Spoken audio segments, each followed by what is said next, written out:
Good morning, everyone.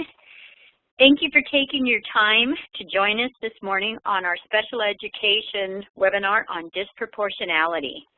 I want to take an opportunity to thank each of you that is involved in special education and all you do to touch the lives of those in such need of your services. Today's webinar, Disproportionality of Racial and Ethnic Minorities in Special Education, is being provided in partnership with Fagan, Friedman, and Fullfrost. Our presenter, Jennifer Rowe Gonzalez, is a partner in the Fresno office of Fagan, Friedman, and Fullfrost. Jennifer is a former educator and a seasoned attorney and presenter. She is uniquely qualified to assist teams to focus on student-centered solutions to special education and disputes and any other issues. I would like to go ahead and welcome Jennifer, and I am going to pass over control over to her, and we will get started. Jennifer. Hi.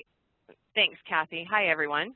I want to start by apologizing and just letting everybody know that I've got a cough drop in my mouth since I'm fighting that same cold that everybody seems to be passing around these days. So if I sound a little funny, that may be why. I'm excited today about our topic. I know that it's one that's of great concern for school districts throughout the state and one that creates quite a bit of problems for many of you.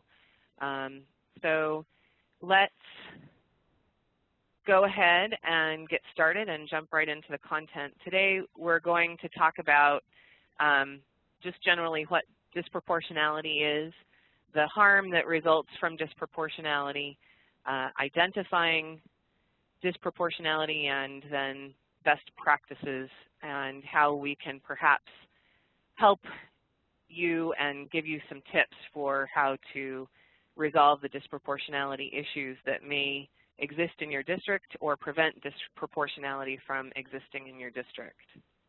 So let's get started here.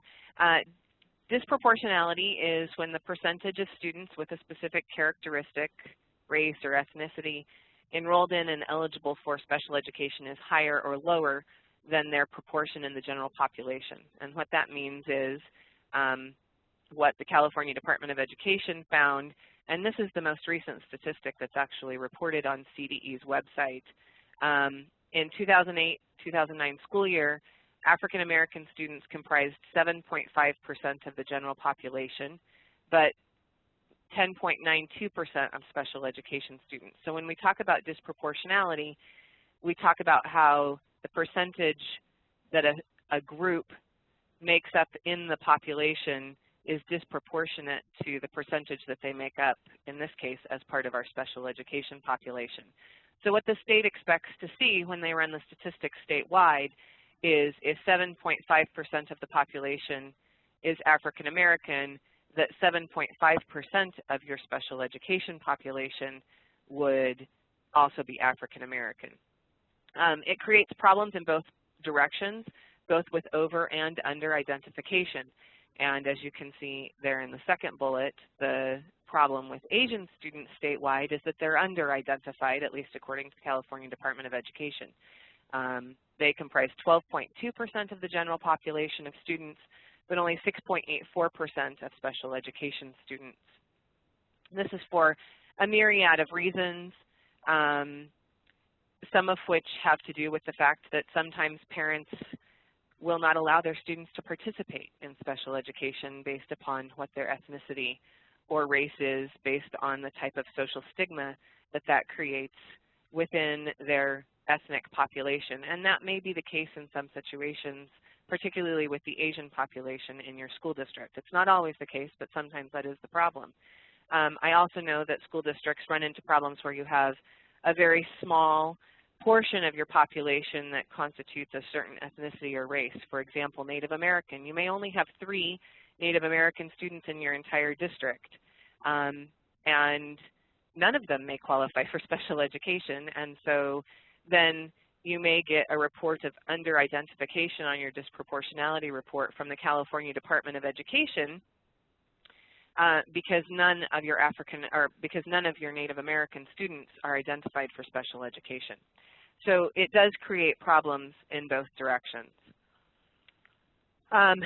In 2004, when the Individuals with Disabilities in Education Act, or IDEA, was reauthorized, disproportionality was something that was highlighted. And the IDEA does note that African American children are identified as having intellectual disabilities and emotional disturbances at rates greater than their Caucasian counterparts, that more minority children continue to be served in special education than would be expected from the percentage of minority students in the general population, and that studies support that schools with predominantly Caucasian students and teachers have placed disproportionately high numbers of minority students in special education programs. So this is definitely something that is on the federal government as well as the state government's radar. As a result of these issues with disproportionality found on a federal level, there were some amendments in 2004 that created greater requirements for states to monitor disproportionality within their states. So as a result of IDEA 2004, state departments of education must now monitor and address disproportionality and notify school districts if they are out of compliance. And certainly the California Department of Education does that. So what's the harm in over-identification or even under-identification? Why does it matter? Why does the federal government care so much? And as a result, why does the California Department of Education care so much about disproportionality? And the problems range, but here are some examples. Special education may not provide the supports that a student requires. For example, if you have a child who is conduct and behavior disordered and they qualify for special education under emotional disturbance, when they don't actually meet the eligibility criteria for emotional disturbance, special education may not be able to provide them any supports that will address their issues and concerns. Special education is designed to support students who actually have disabilities. It's not designed to support problem students or discipline problems within our school districts. And part 2 of this webinar that will happen later this month will concentrate more on the discipline aspect of disproportionality.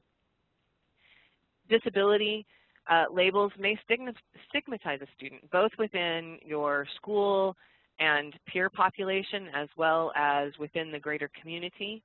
Some of the labels, such as emotional disturbance, stick with a student for their entire lives. So it's very serious when we start talking about labeling students as disabled.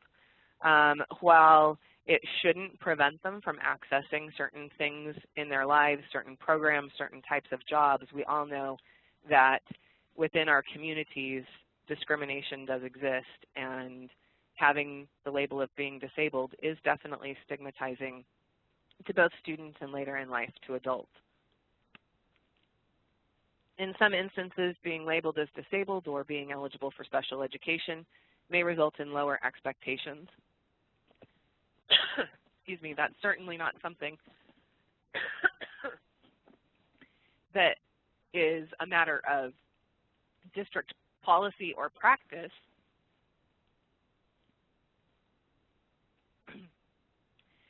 But it is certainly the reality. Oh, excuse me.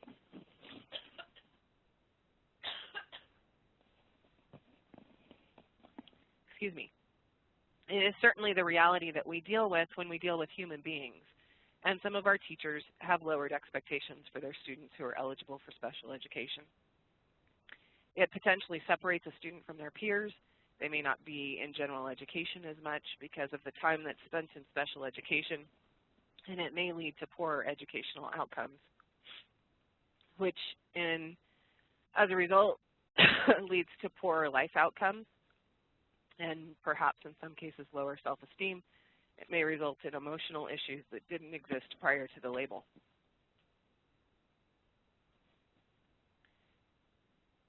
It may result in higher dropout rates. Oh, excuse me. Students may be denied access to the general curriculum, which we already talked about, certainly by virtue of less time in general education as a result of being in special education. And students may be misunderstood or underserved in the general education setting. Why, again, does it matter for you as a school district other than the human aspect of things? IDEA violations, including evidence of disproportionality, doesn't, as a matter of fact, result in a conclusion of race discrimination. However, you know, over time, as evidence gathers of disproportionality, a group may be able to make a case that your district is discriminating against a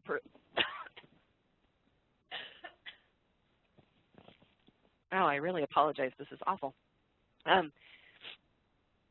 May result in some kind of a race discrimination claim against your district, and certain districts, particularly in urban areas, are being watched by groups like DREDF and other groups that are out there watching your special education practices. And they're waiting for a pattern or practice to pop up that does have a discriminatory intent. And that's really the key in looking at disproportionality and racial discrimination, is that they have to be able to prove that there was actually some intent in your disproportionality before they can make a race discrimination claim.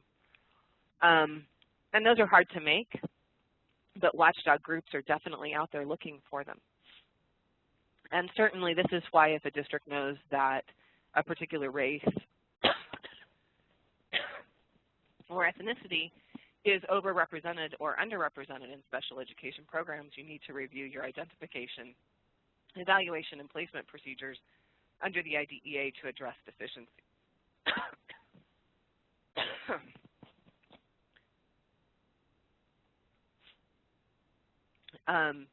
The State Department of Education is required to determine both the percentage of disproportionate representation and the extent to which it is the result of inappropriate identification. And then each district in the state is supposed to review the data to determine if a significant disproportionality exists within your district, and if so, determine if the disproportionality is the result of inappropriate identification, and if so, notify the district and assist the district in carrying out improvement activities. I know that the California Department of Education seems to automatically conclude that if you have disproportionality, that it's a result of inappropriate identification. I know sometimes that's not the case. For example, I indicated in the case of under-identification, where districts are found to be disproportionate, it may be the result of the fact that you have a very low population of a certain ethnicity in your district, and none of those students happen to be eligible for special education. In other cases, the converse is true. While you have a higher population of a certain ethnicity or race that is eligible for special education, or even eligible under a certain category, it may in fact be the virtue of the population that you are serving within your district.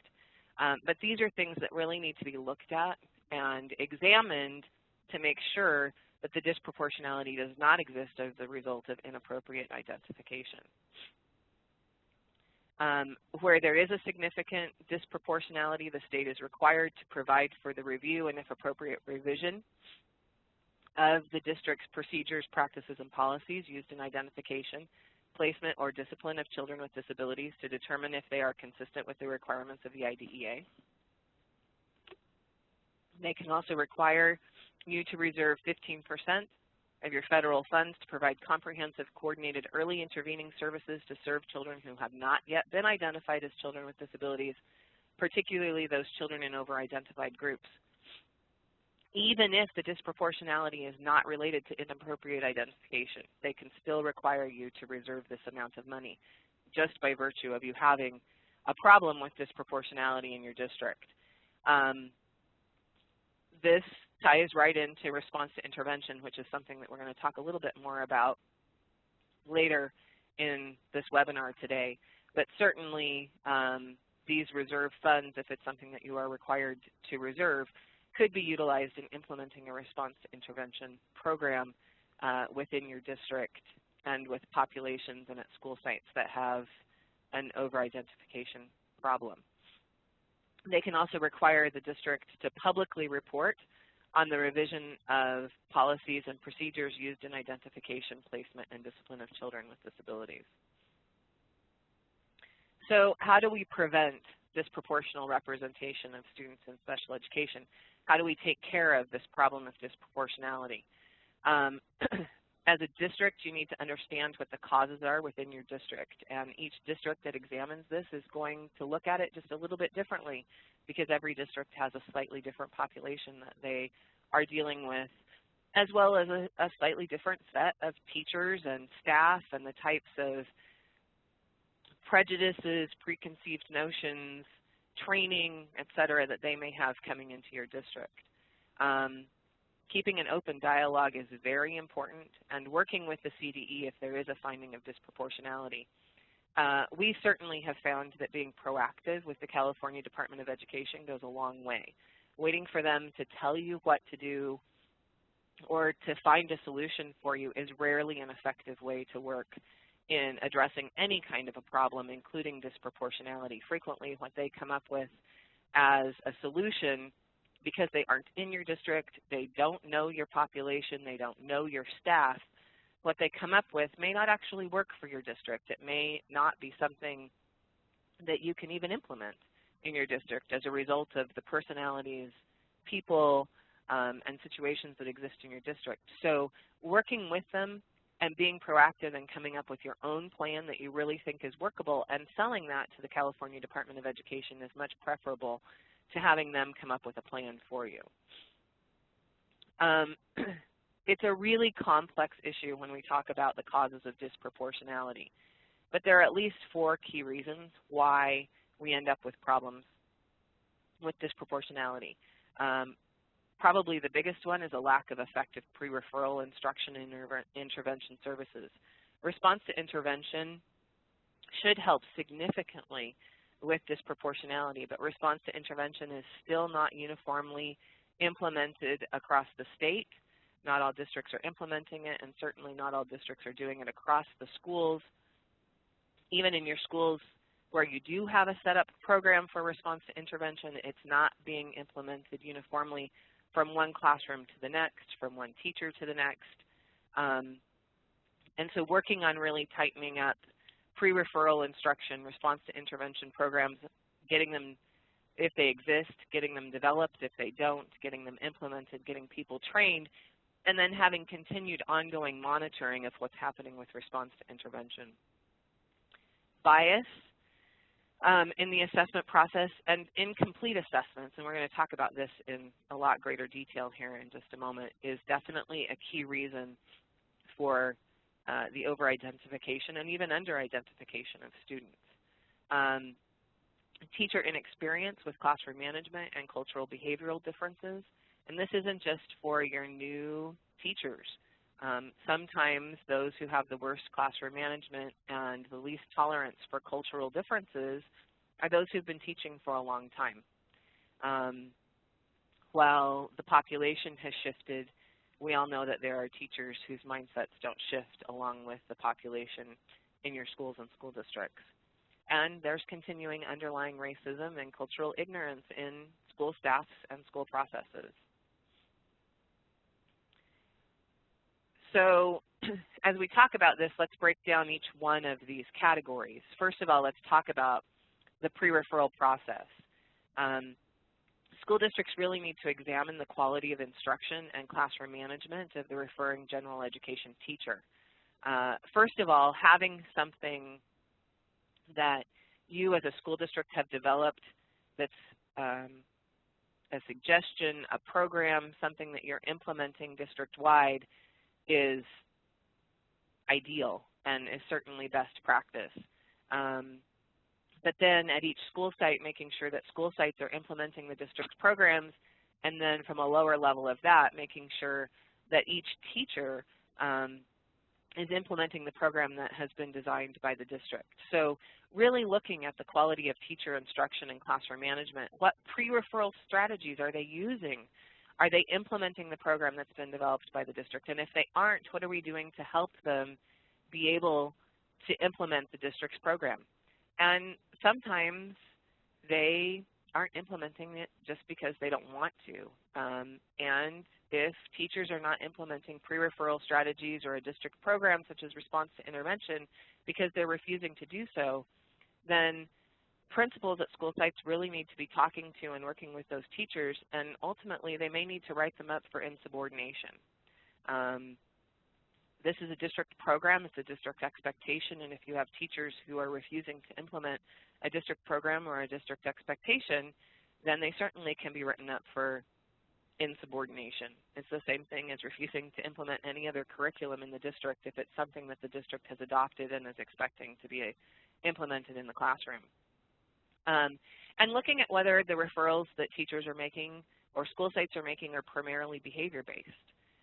In a lot of areas that when we go in and we look at what the situations and the problems are, this is one of the major issues, is that the referrals that are being made by a specific teacher or by a specific school are behavior-based. And some of the feeling is, and the preconceived notion that exists out there, is if the student becomes eligible for special education, then it's not that teacher or that school site's problem. And that really is very much not the case. We all know that special education expects for students to be educated in the least restrictive environment, and that we are expected to try general education with special education interventions first before we move on to a more restrictive setting.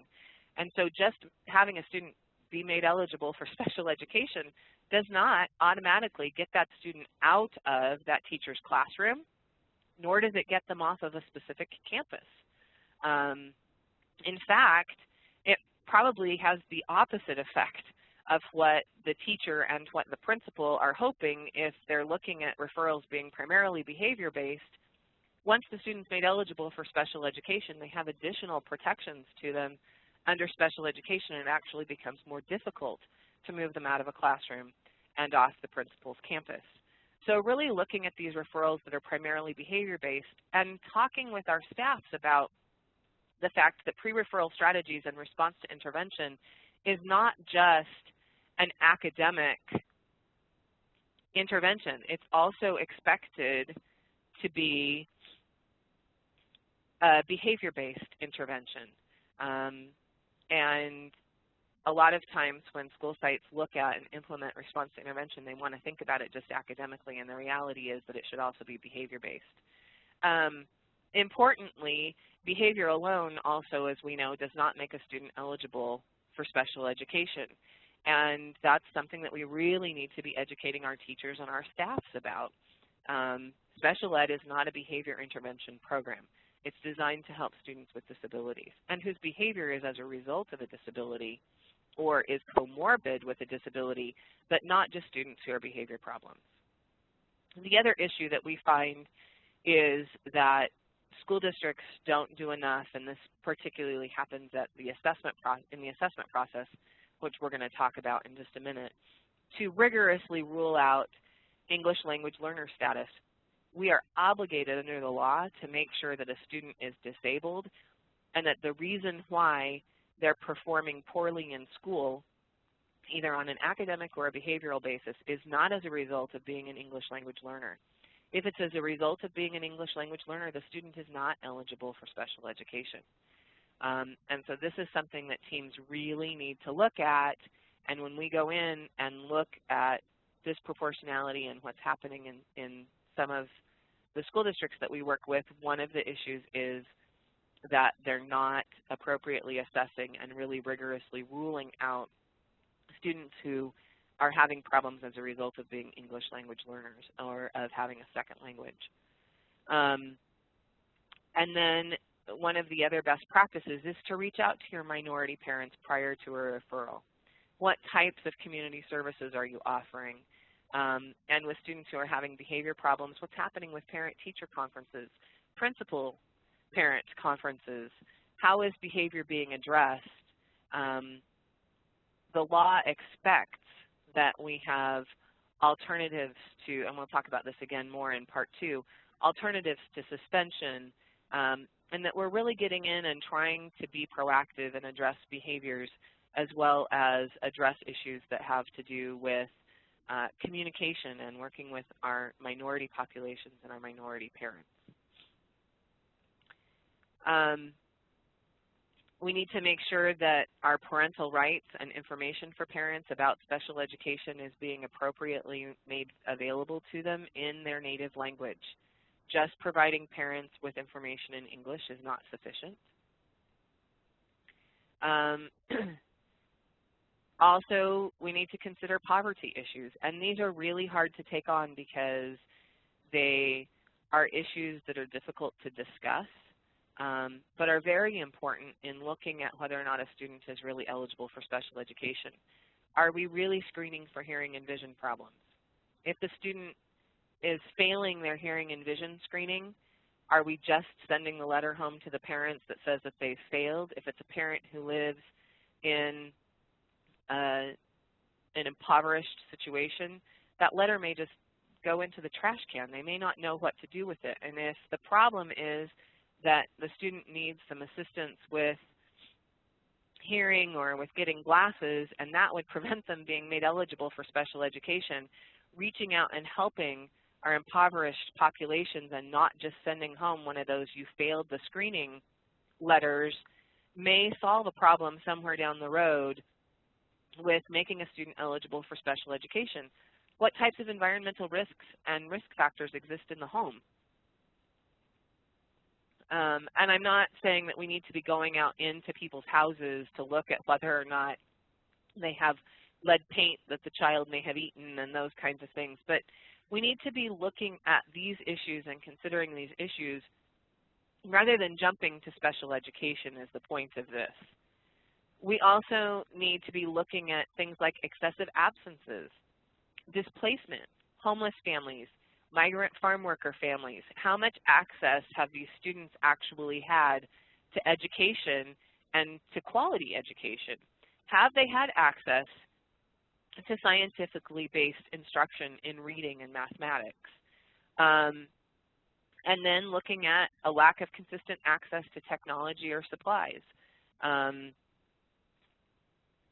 This is part of why we get disproportionality. Schools that have,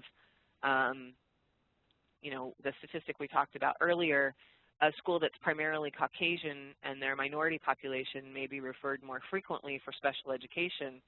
Is that a population that is also a more impoverished population on that campus? And are those students that have a lack of access to technology or to supplies, is that a population that has a lack of exposure to things in the community? Are they the population that's not going to the zoo and to, you know, parks and art museums and those kinds of things, and so they don't have the same breadth of knowledge as perhaps the other part of the population on our school campuses? And really examining those kinds of things, and is that the reason for the difficulty that they're experiencing in school? Our school curriculum anticipates that children have a vast and varied basis of knowledge in understanding vocabulary and what they're reading and the type of situations that may be presented in word problems in math. But for a kid who has been limited to their neighborhood and perhaps what they watch on television and play in video games, they aren't going to have the underlying vocabulary that other students that have broader range of access to community experiences and technology have, and so that may be the reason for the difficulty rather than that the student is disabled. Assessment really is one of the key issues when we look at disproportionality, and assessment comes in both in initial assessment as well as in reevaluation. I know that one of the problems that school districts deal with is when a student moves from one school to the next. It may be they move from elementary school to middle school. It may be from middle school to high school. Within a district, it may be when a student moves from one district to another within or from outside of the state. It may be from when a student moves from an elementary school district into a high school district, and the new district that receives the student or the new school site that receives the student says, hey, wait a minute, this is not a kid who should be eligible for special education. And so when we talk about best practices for assessment, I want us not only to think about the initial evaluation and whether or not we're following what we should to prevent these students from being assessed and made eligible in the first place, but I want us to also think about the fact that when a student moves even within your district, or when a student stays at the same school within your district and a new team of professionals comes in to work with them, or when a student moves from one district to the next, it may be appropriate to recommend reassessment, because when we look at the student and we review the student's file, we realize that this is a student who may actually not be eligible for special education. And we have an obligation as school districts to catch not only the students who shouldn't be made eligible in the first place when we assess them, but also to catch those kids who shouldn't have been made eligible by somebody else, or even by our own people, by a different team, and then reassess and determine that the student is not eligible for special education. That will also help your issues with disproportionality, is reassessing students and looking at some of these things that we're going to talk about now when we talk about assessment. The IDEA and associated California state law require that assessments be administered in a non-discriminatory manner. And that's true whether we're talking about our African American population, our Hispanic population, our Asian population, or our Caucasian population. And unfortunately, sometimes our assessors go in with preconceived notions. And so really looking at your assessment teams, maybe you need to make some adjustments about where people are assigned as far as what schools they're assigned at. Maybe you have a school psychologist who's been really involved with a student who's been a huge discipline problem and has been through the SST process multiple times. And while that school psychologist doesn't need to be reassigned to another school site, maybe with that particular student, because they have some preconceived notions, a different school psychologist within the district needs to assess just that one student, so that we can make sure that we are really assessing the students in a non-discriminatory manner, and that to the extent possible, we don't have assessors with preconceived notions either assessing or reassessing our students within the district. The National Council on Disability has found that higher levels of over-identification happen in areas where there's judgmental assessment. We're not looking just straightforward at scores, but we're looking at rating scales, behavioral observations, and other tests that are far more subjective rather than objective. And those categories where we find that more judgmental or subjective assessment taking place is usually in looking at the categories of emotional disturbance, other health impaired, intellectual disabilities, and even specific learning disabilities, especially when we're talking about response to intervention and whether or not a student is responding to the interventions that have been implemented by the district. We need to make sure that our assessors are using multiple measures and modalities, including nonverbal assessments where appropriate. Nonverbal assessment should never be used all by itself, but it is an excellent tool in adding to the verbal assessments that we do with students. Not everyone works well in a verbal modality. We also, because our assessors are all feeling overworked and that they don't have enough time to do the assessments, we frequently find that assessments don't use the multiple measures that we expect them to use.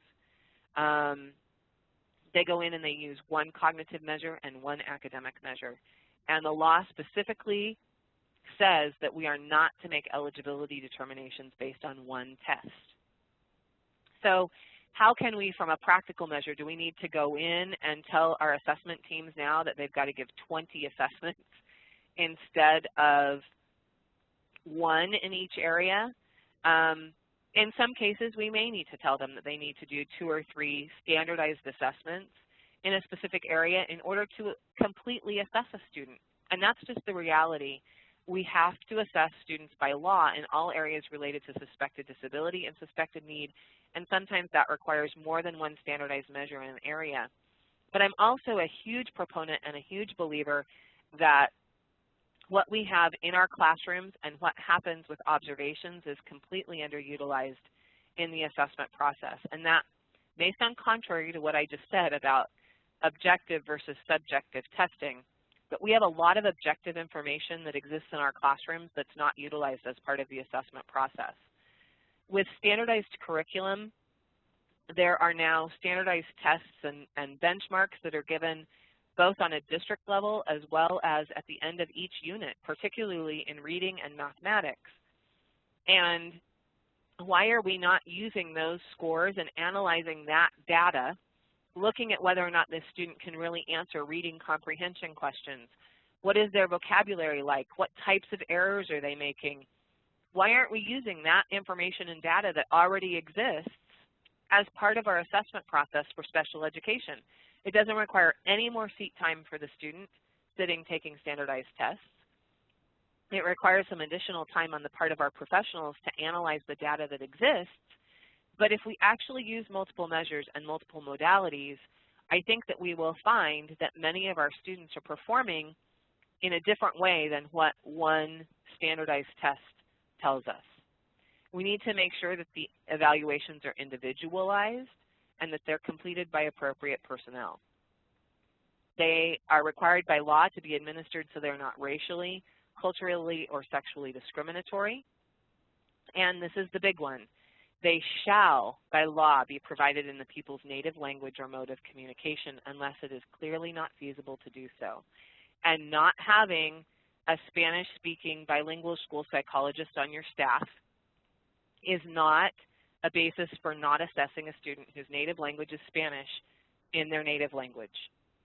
I can't tell you how many assessment reports I have reviewed for English language learners where there is no assessment in the student's native language. And the response is, we don't have the staff to do it, and so it's clearly not feasible to do so. And that's absolutely not what the case law tells us related to this piece. I have to tell you that the unless it's clearly not feasible to do so probably should just be stricken from this code section. The assessment needs to be provided in the pupil's native language or mode of communication, and at least part of it needs to be, in order to really rule out and do an analysis of whether or not the student's difficulties are as a result of being an English language learner or as a result of a disability. And this may mean that you need to use interpreters in order to do your assessments. So an interpreter would work with the school psychologist in order to do the psychological testing. It needs to be noted in the report, and it may affect some tests so that standardized scores cannot be given on the tests that are administered. But it doesn't mean that the raw data information that's given can't be reported or isn't useful as part of the assessment process. This I have seen firsthand work in helping a district prove that a student was not eligible for special education. I worked with a school district where a parent was concerned about a student's speech and language difficulties, particularly in the area of articulation. And the parent was claiming that the child spoke only English and that English was their native language. That when the speech pathologist really did some digging and looking at the student's background, it was very clear that the native language was Spanish, not English. As a result, the speech pathologist did testing in both English and Spanish and found that there wasn't a language delay, and that the articulation errors that existed were as a result of being a second language learner, and determined that the student was not eligible for special education due to a speech and language impairment and didn't need speech and language services in order to benefit from their education. The parent filed for due process against the district, and the district defended their assessment and defended the student not being eligible, and the district prevailed. But it really was as a result of the assessment that the speech pathologist did and the examination of this student's native language that made all the difference for the district in their due process case. And certainly that would be the same kind of situation when we're looking at disproportionality. The law also requires that the assessment be provided and administered in the language, should be and, not an, form, most likely to yield accurate information on what the pupil knows and can do academically, developmentally, and functionally. And so a lot of people say to me, well, Jennifer, my school psychologist says that this child's only had instruction in English. I know they speak Spanish at home, but why would I assess them in Spanish? You have to do some assessment in the student's native language in order to determine which language and which form is going to yield accurate information on what the pupil knows. If that speech pathologist had not done both Spanish and English testing and really examined this child's English language learner status, she probably would have made that child eligible for special education due to a speech and language impairment. However, because she did assessment in both languages, even though this child had only had instruction in English and the parent said that the child spoke English at home but was actually lying about what language the child spoke at home,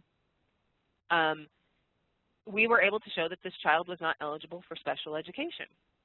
This could be done on both an initial as well as on a reevaluation, but we very frequently get in, get out, do our assessment in English, and then all of a sudden we have a student who's eligible or who continues to be eligible for special education when the reality is that it's an English language learner issue and not a disability. The law also requires observations in an appropriate setting, and many times our teams observe the students as part of the assessment process in their test setting. They don't get out at recess. They don't get out during passing periods. They're not looking at the student in the classroom. And if they would get out and actually observe the student in an appropriate setting, they may find information that would support that this student isn't eligible for special education. Observations should include both measurable and observable data, as well as a narrative ruling out of possible cultural reasons for the identified behaviors. If, again, this may be a place where it's not only cultural, but it may be a language problem.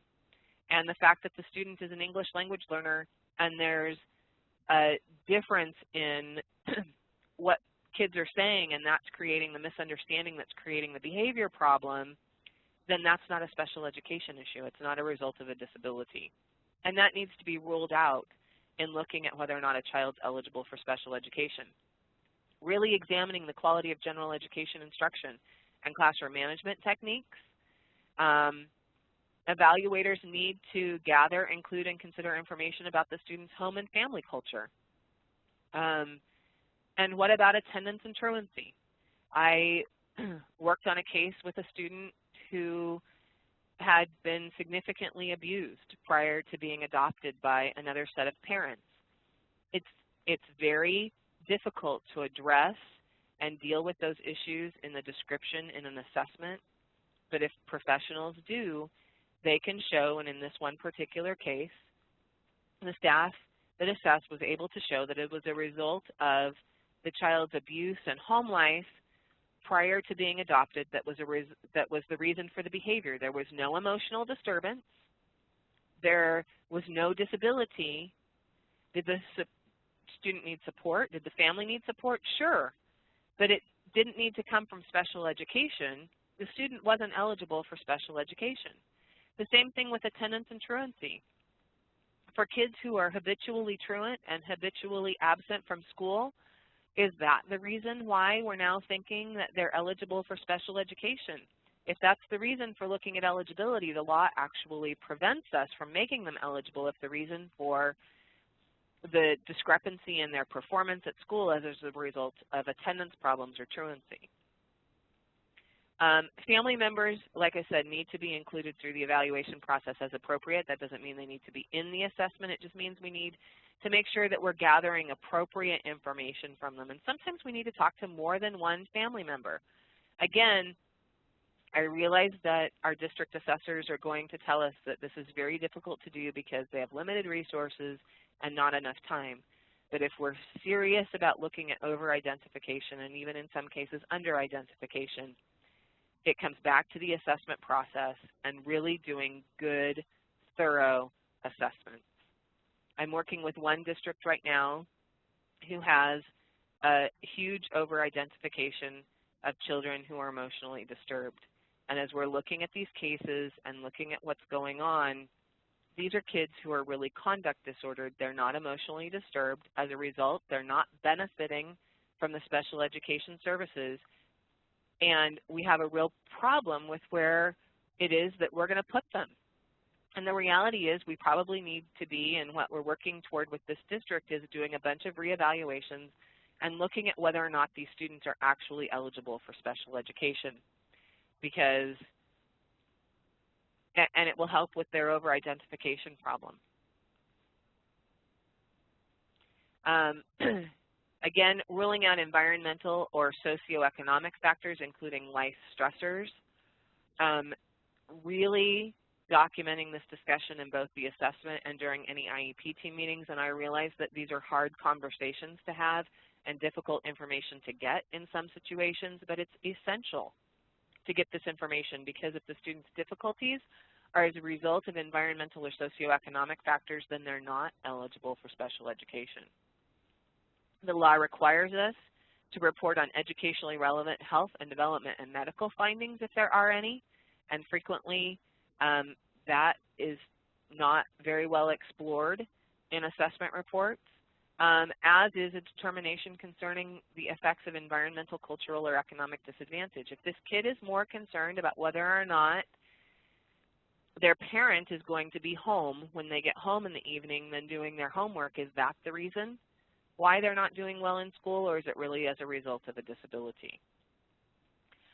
Examining the student's previous instruction in math and reading to determine if this is the primary reason, and allowing ample time for assessment, starting the assessment at the beginning of the 60-day timeline and not 15 days before the IEP is due. Really supporting teachers, examining whether there is a racial disparity among teacher referrals. Are they only referring the minority students in their classroom? Examining whether the referrals come from teachers with classroom management issues. Ensuring that all teachers have been trained, as we talked about, to effectively participate in the pre-referral intervention services and strategies, including academics and behavior. Looking at allocating time for general education and special education teachers to collaborate on a routine basis. What can your special ed teachers help your general ed teachers know and understand and implement as general education interventions in the regular classroom to prevent students from being referred for special education? Ensuring that teachers are making a consistent effort to communicate with parents so that parents aren't making the referrals themselves when they don't know what else to do with their child who's having difficulty with reading, writing, mathematics, or is always getting in trouble. And then ensuring that all students are given access to enrichment activities, technology, and supplies. How can we enrich their vocabularies if that's something that's difficult, and the reason why they are not performing as well on the tests that we're giving. Really looking at underlying bias. Are administrators and teachers trained in sensitivity to racial and cultural bias in instruction and assessment? Do we have schools that are targeting their minority populations? Do we have schools that are targeting their behavior problems, thinking that if we get them eligible for special ed, they're not our problem? The best thing to do is to get in there and train those staff and dump a bunch of staff development time into them. And I know that's hard because we don't have the budgets to be able to do it, but it's important if we know that a large number of referrals are coming from a specific teacher or from a specific school site. And if change doesn't take place, then we've got to use the discipline process for our staff. We have to take this seriously. Cultivating a diverse culture through curriculum and student expectations, including both special and general education teachers in the discussion and review of data. When you get disproportionality results back from the state, or you run those numbers yourself, how are you informing your teachers about it? What are you talking with them about? Are you helping them be part of the analysis and review of data and the solutions and what can be done as a district? Understand that behavioral standards are culture bound.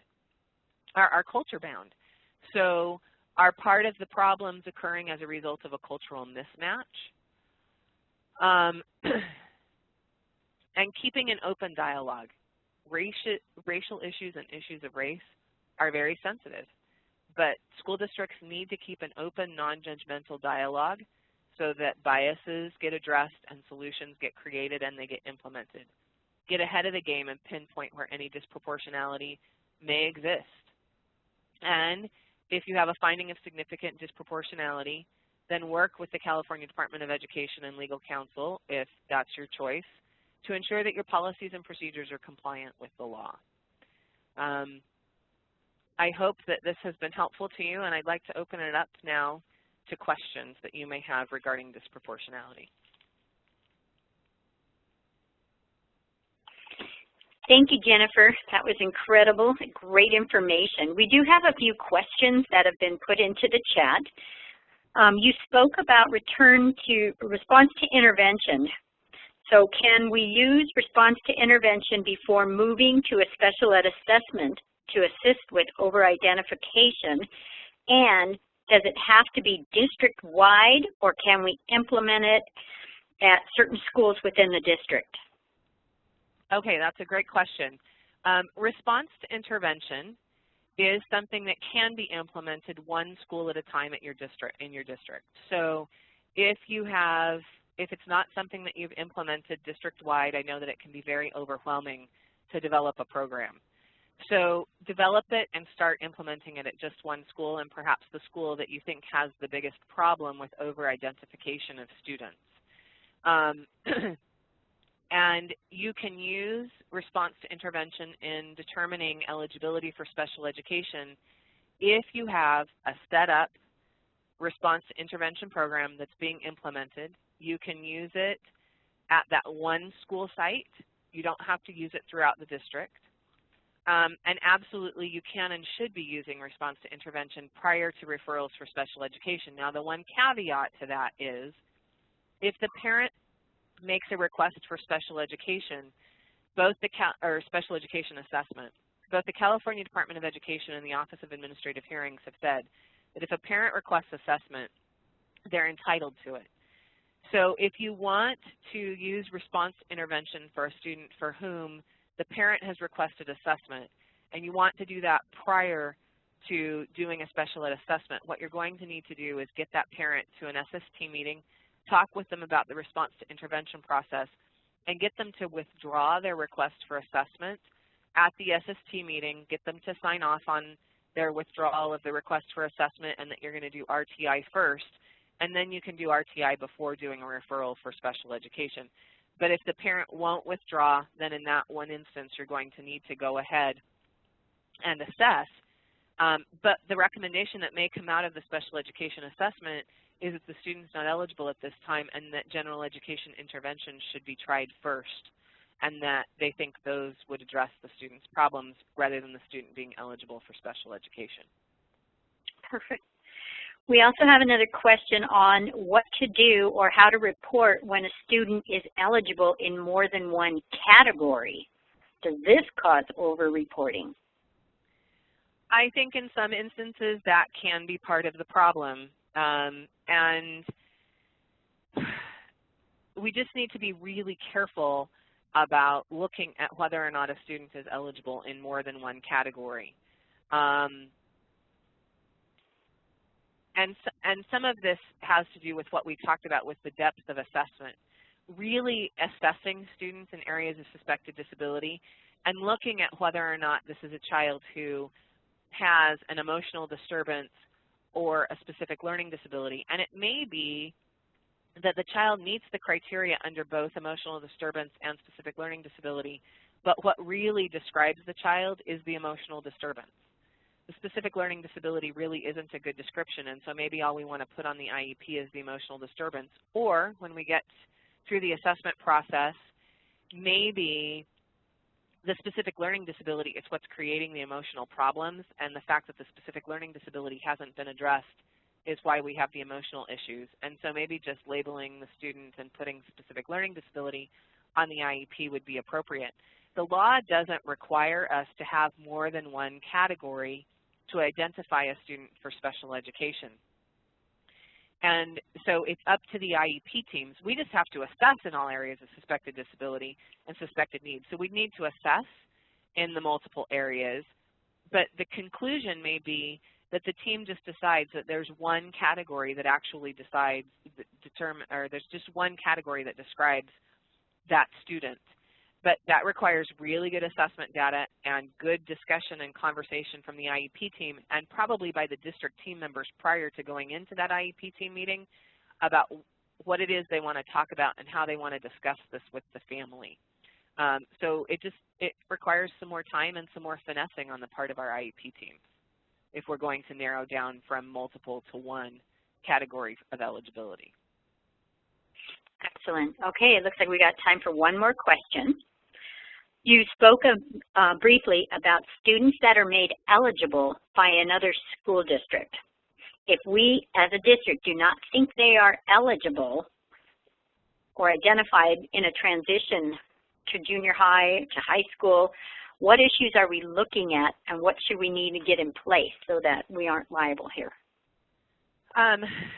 I think that an assessment plan needs to be put on the table for a full reevaluation as soon as possible. If you suspect that a student's not actually eligible for special education when they transfer into your district or from one school site to another within the district, I really think you should be putting an assessment plan out for the parents. And because the law requires that we assess students when we think that there's a change in eligibility, which in this case we think that the student's not eligible, or when there's been significant growth or change in the student, or when the IEP is not being effective. And in the case of a student who's not eligible, you probably have an ineffective IEP, and you probably suspect that the kid's not eligible. Two reasons why reevaluation would be required by law. Now, the one catch you're going to get is if it's within your district, so say a student moving from elementary to middle or middle to high school, and you've assessed in the last year, the law allows only one assessment per year unless the parent and district agree otherwise. So if you want to reassess for a second time during a school year, or it actually just says once a year, it doesn't say whether it's school year or calendar year, then you would need to really work with the parent and explain to them why the assessment needs to be redone. And most parents are going to agree to that. The parents that are the most difficult, you may need to wait 6 months before you do the reevaluation. But the big thing here is that as soon as you know that this is a child who's probably not eligible for special education, you should be reevaluating them. This also comes up in looking at kids who your staff wants to just be nice to, and they leave them on those consult and monitor services. If a child's not eligible for special education, they're not eligible for special education. And we're not doing them or us any favors by leaving them in special education. Reassess those kids and get them out of special education. And move forward with what appropriate interventions are for them in general education instead of leaving them on your special education docket. Perfect. Well, Jennifer, I want to take this opportunity to thank you very much for presenting today. And I also want to let everybody know that I have recorded the session, as some of you got on a little bit late, and it's going to be available on Keenan.com/webinars by the end of the week. We also will be placing it on our Special Ed Resource Center that goes over the different issues, fiscal resources, and legal resources for special education. Thank you all so much for participating in our webinar today, and I want to remind you that the second part of this Jennifer will be giving on January 30th, and you can register for that on Keenan.com/webinars as well. So, Jennifer, any thoughts parting on that next webinar coming up? I just know that discipline is one of the biggest places where disproportionality exists, and that it's a real problem and something that watchdog groups are looking at statewide. And so if you want to talk specifically about discipline, that is going to be all we'll be talking about, is discipline and disproportionality and discipline in the second webinar. Excellent. Well, thank you, Jennifer, and thank you all for joining us today. All right, we will talk to you all on the 30th. Bye-bye.